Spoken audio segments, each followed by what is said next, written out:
Bismillahirrahmanirrahim. Assalamualaikum warahmatullahi wabarakatuh. Innal hamdalillah nahmaduhu wa nasta'inuhu wa nastaghfiruhu wa na'udzu billahi min shururi anfusina wa min sayyiati a'malina may yahdihillahu fala mudilla lahu wa may yudlilhu fala hadiyalah. Asyhadu an la ilaha illallah wa asyhadu anna Muhammadan abduhu wa rasuluhu la nabiyya ba'dah. Allahumma shalli ala sayyidina Muhammad wa ala ali sayyidina Muhammad kama shallaita ala sayyidina Ibrahim wa ala ali sayyidina Ibrahim fil alamina innaka hamidum majid. Amma ba'd. Ayyuhal hadirun ittaqullaha haqqa tuqatih wa la tamutunna illa wa antum muslimun. Qala Allah ta'ala fil Qur'anil azim. A'udzu billahi minasy syaithanir rajim. Bismillahirrahmanirrahim. Ya ayyuhan nasu ubudu rabbakumul ladzi khalaqakum min nafsin wahidah wa khalaqa minha zawjaha wa basa minhuma rijalan katsiran wa nisaa'a. Wattaqullaha alladzi tasaaluna bil arham innallaha kana 'alaikum raqiba. Wa qala aidan la in syakartum la azidannakum wa la in kafartum inna 'adzabi lasadid. Shadaqallahul azim. Hadirin yang dimuliakan Allah Subhanahu wa taala, tentunya kita bersyukur kepada Allah. Hari ini saudara kami yang jauh nan di sana hadir di tempat yang mulia ini di Masjid Raya Al-Jabar. Tentu yang pertama kali datang kami ucapkan selamat datang, selamat menikmati ibadah. Bagi yang sering, mudah-mudahan semua menjadi amal jariah di hadapan Allah Rabbul Alamin.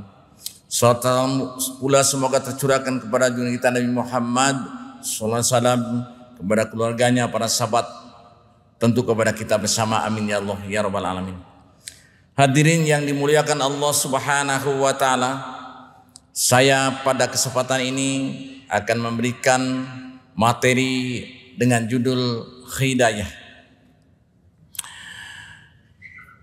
Hadirin yang dimuliakan Allah Subhanahu wa taala, tentu ceramah ini kita menggunakan metode ikan sepat, ikan gabus tidak pakai lele, lebih cepat, lebih bagus tidak bertele-tele. Sering kita mendengar sebuah doa, dan doa ini minimal 17 kali sehari semalam kita baca, termasuk sunnah mungkin lebih daripada itu. Apa yang doa yang kita baca dalam konteks kehidupan kita ada di dalam Al-Quran surah Al-Fatihah ayat 6 dan 7. Ihdinas siratal mustaqim siratal ladzina an'amta alaihim ghairil maghdubi alaihim waladdallin. Yang kedua surah Ali Imran, Rabbana la tuzigh qulubana ba'da idh hadaitana wa hab lana min ladunka rahmah innaka antal wahhab. Doa ini sering kita panjatkan dalam konteks kehidupan sehari-hari di hadapan Allah Rabbul Alamin. Artinya kita mohon, ya Allah, tunjukilah kami jalan yang lurus, jalan yang Engkau ridhoi, bukan jalan yang Kau sesatkan atau jalan yang Kau murkai. Dari dua ayat ini Allah memberitahukan bahwa kita dalam konteks kehidupan di hadapan Allah Rabbul Alamin diperlukan hidayah. Pertanyaannya, apa yang disebut hidayah itu? Hidayah artinya adalah petunjuk, hudan, guidance. Lawan daripada hidayah adalah dhalalah, orang yang mendapat murka di hadapan Allah Rabbul Alamin. Hidayah ini hak mutlak Allah Subhanahu wa taala. Jadi kalau kita bicara hidayah adalah kita mohon petunjuk dari Allah siang dan malam, tidak pernah berhenti untuk mohon kepada Allah. Kalau kita baca di keterangan yang lain, hidayah itu kita bagi yang pertama hidayah kharijah. Kalau dalam bahasa Inggris insting, pembawaan naluri. Ini diberikan oleh Allah kepada manusia juga kepada binatang. Seorang bayi lahir ke alam dunia ini tanpa kuliah terlebih dahulu bisa menangis. Seorang bayi tanpa kuliah terlebih dahulu dia bisa mencari siapa ibu kita, sehingga bisa mencari ibunya, dan ibunya juga mencintai anaknya untuk menyusuinya. Yang kedua, kita juga binatang juga sama, dikasih naluri untuk menyayangi anaknya.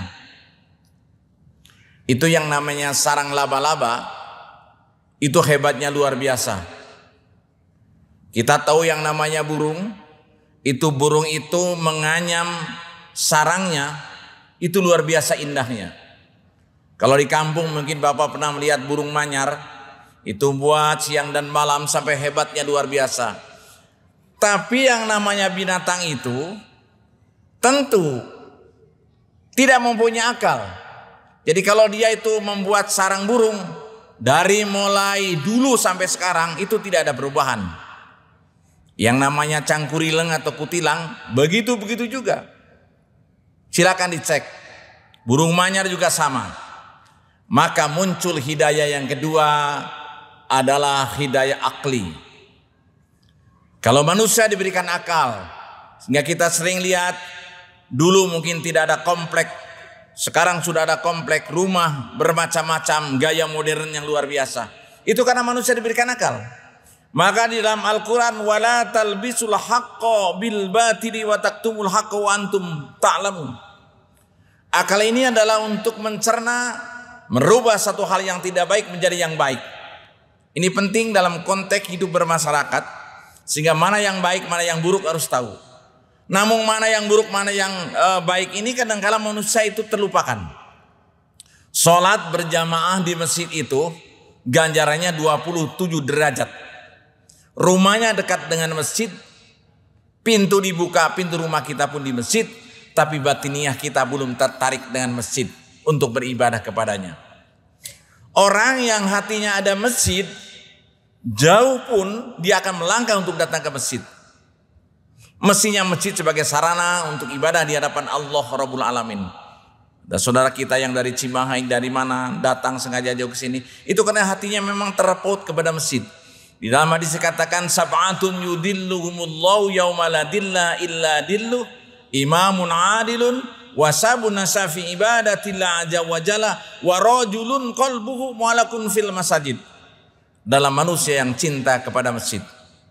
Datang ke masjid kita sholat berdiri. Jangan sampai datang ke masjid kita dalam kondisi terbaring.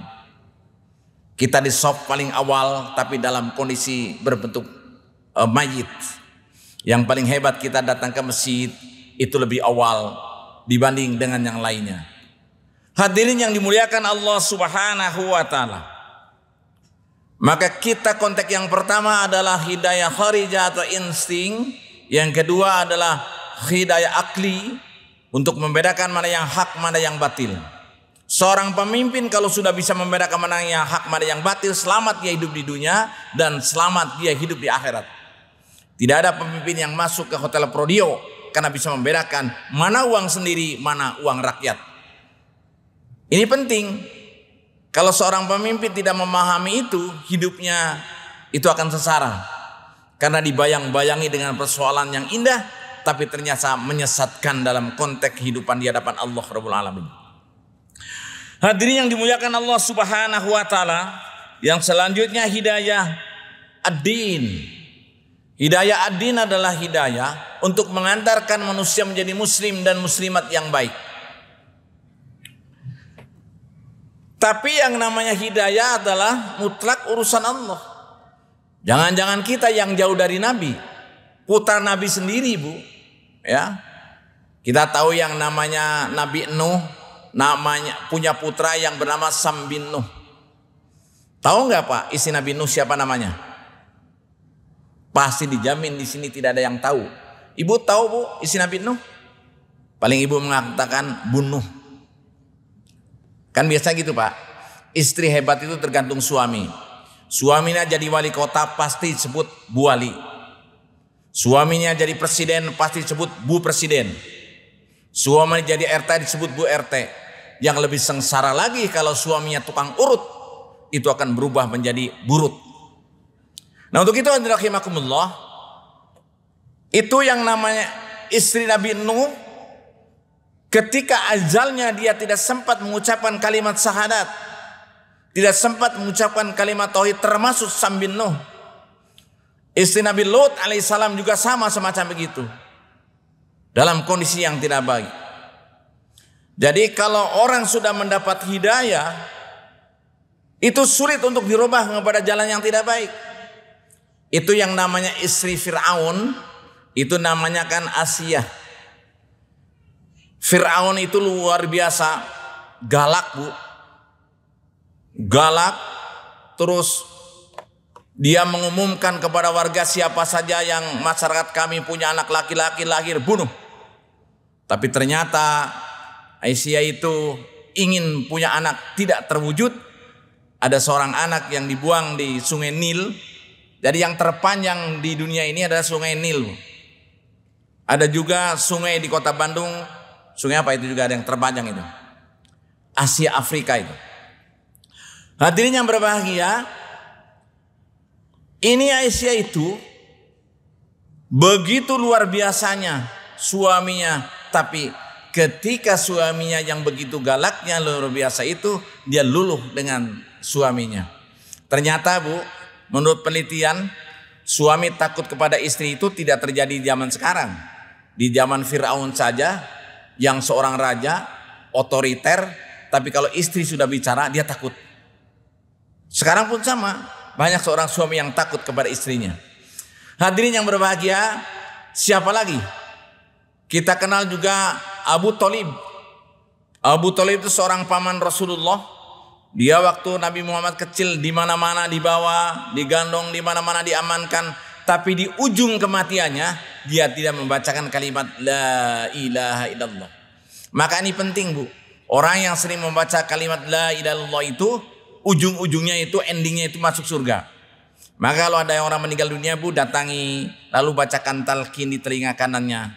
La ilaha illallah. Juga jangan terlalu cepat Bu. Ya, jangan terlalu cepat, jangan juga terlalu lambat, ya. La ilaha illallah. Maka Bu, habis sholat, jangan habis sholat langsung pergi Bu, tapi baca zikir di hadapan Allah, la ilaha illallah. Hadirin yang dimuliakan Allah Subhanahu wa taala. Ini penting dalam konteks kita mohon kepada Allah supaya hidayah senantiasa ada di sanubari kita. Jangan sampai hidayah lepas diri kita. Bagaimana caranya? Sholat 5 waktu jangan kita tinggalkan. Inna sholata tanha anil fahsai wal munkar. Sholat adalah mencegah perbuatan mungkar. Lidah kita akan bagus, hati kita akan aman kalau lidah kita senantiasa zikir kepada Allah Ta'ala. Orang zikir itu tatmainul qulub, hatinya akan tenang. Ibu tenang berumah tangga, ibu tenang ikhtiar karena kita dekat dengan Allah Subhanahu wa taala. Yang terakhir hadirin rahimakumullah, salat ini penting karena salat itu inna salati wa nusuki wa mahyaya wa mamati lillahi rabbil alamin. Orang yang salat itu tidak akan sombong dan menyombongkan diri. Apa yang kita banggakan? Harta banyak, mobil hebat, tidak ada yang dibawa ke alam barzah, selesai di alam dunia ini. Apa yang kita banggakan? Maka yang kita banggakan adalah satu, waladun soleh, anak yang soleh, sedekah jariyah, dan ilmu yang bermanfaat. 3 persoalan ini yang mengantarkan kita menjadi orang yang hebat di alam dunia ini dan hebat kelak di akhirat. Hadirin rahimakumullah, inilah kutil kuliah 3 menit.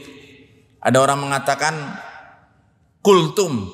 Kalau kultum itu kan ada orang mengatakan kultum itu kuliah kuma antum. Nah, tapi kita kultil saja, kuliah 3 menit. Mudah-mudahan bermanfaat untuk kita bersama. Kita pulang dari masjid ini membawa sebuah keilmuan dan keilmuan ini bisa diamalkan dalam kehidupan sehari-hari. Sekian, terima kasih. Wassalamualaikum warahmatullahi wabarakatuh.